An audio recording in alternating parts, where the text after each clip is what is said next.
not burying Yaakov here. I'm the older brother.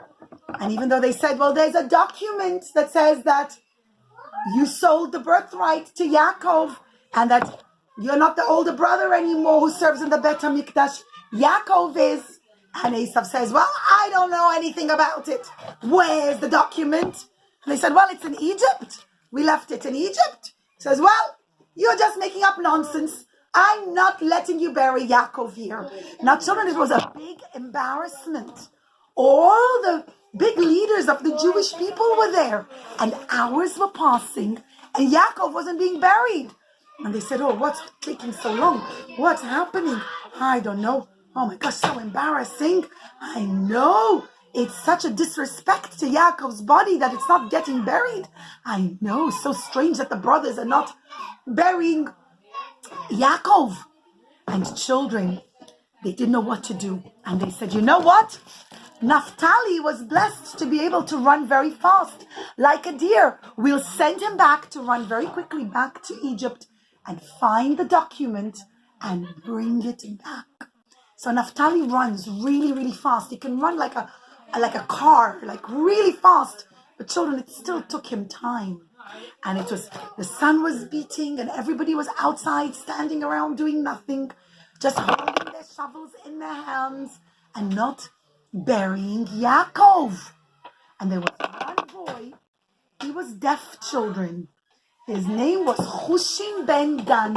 Hushim, the son of Dan. This one is Dan, children. Dan had a son, his name was Hushim. And Hushim could not hear. He was deaf. His ears didn't work. And he thinks, why aren't they burying Grandpa Yaakov? I can't understand anything. I can't hear anything. I don't know what they're saying. All I could see is that great uncle Esav is standing and blocking the way and not letting my holy grandfather to get buried. I'm gonna stop him. And Hushim ben Dan came running, children, and he came up to Esav. And children, there's a difference of opinions. Some say he took a stick. Some say he was so strong he just did it with his hand. Regardless, children, he hit Esav so hard, children, that Esav's head rolled off. And it rolled into Me'arat HaMachpelah. And only Esav's head, just his head, gets buried in Me'arat HaMachpelah together with his father, close by his father, Yitzchak. Because you know why? What mitzvah did Esav always keep really well? Who knows? Torah! Torah, but which one? One particular mitzvah. Raise your hand. Respect of who, Hadassah? Who?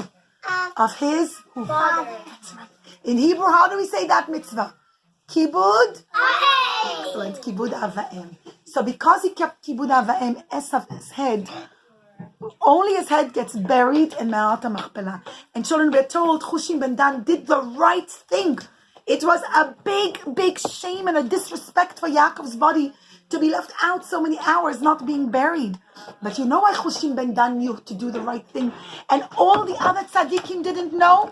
Even somebody like Yehuda. Because we didn't hear the non-Jewish people talking. You know what it teaches us? We don't listen to the goy. We don't listen to the bad goyim. Whatever they say, we don't even listen. We close our ears. We say, we're not listening. That's why children also sometimes we can play with mommy's phone and maybe we watch a video. We have to be very careful that the things we see, the things we hear, and things which are good for our neshama, something that's holy, no questions now, darling, is whole at the end. Something that's holy and kadosh for our neshama, because we don't want the goyim to fill our head with nonsense. We want Torah to fill our head. We want Hashem's Torah to fill our head. So Hushim ben Dan, who didn't even talk to the guy, even though really, really the Shvatim were greater than Hushim ben Dan, but because they spoke with Esav and all of Esav's people, they got so confused. They said, oh, maybe we have to listen to what the goyim are saying. And they had to start listening back and forth. But because of that, they got confused and they didn't know the right thing to do. But Hushim ben Dan, who never spoke to the goyim, he didn't know the right Yeah, he knew the right thing to do because he didn't get confused by their words. And as soon as Esav's head rolls off, all of Esav's people get scared. And they say, oh, our daddy's head, it rolled off. Ha, ha, ha, ha, let's run away. We're going to leave. And they quickly went away. And Yaakov gets buried in Me'at HaMachpelah. Children, the Shvatim don't stay in Israel.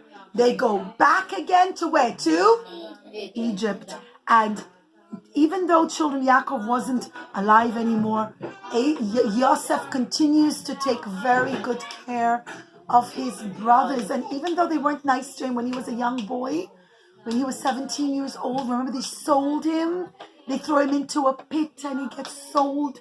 We learned it a few parashiot ago, Parashat Vayechi. So even though they weren't nice to him then, Yosef does not take revenge.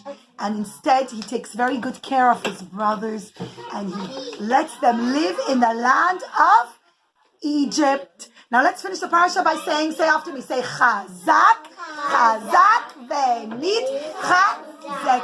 And with that, we finish Sefer Bereshit. Next week, we're going to start a whole new Chumash. It's called Excellently Raz. You girls are so clever.